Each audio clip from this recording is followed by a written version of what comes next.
Nagtataka ka ba kung bakit laging nauubos ang pera mo? Yung kahit may sweldo ka naman o ipon, pero paglipas ng isang linggo o bago matapos ang buwan, ay parang wala ka ng pera. Kaya sa video na to, isi-share ko sa inyo para maging aware na rin kayo. Ito ang 5 ubos pera habits habang nagluluto ako ng munggo. Ng tokwa.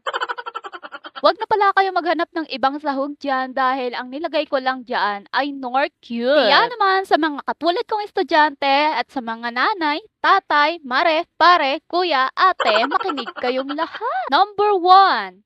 Impulse buying. Ito daw ang uubos ng mga pera natin sa kalaunan ay magiging habit na raw natin. Ang impulse buying daw ay ang paggastos ng padalos-dalos at pabigla-bigla. Dahil sa mga teknolohiya natin ngayon na napapanood natin sa mga ads like FB, YouTube, Twitter at sa iba pang mga social media. Ginagamitan daw tayo dito ng psychology para daw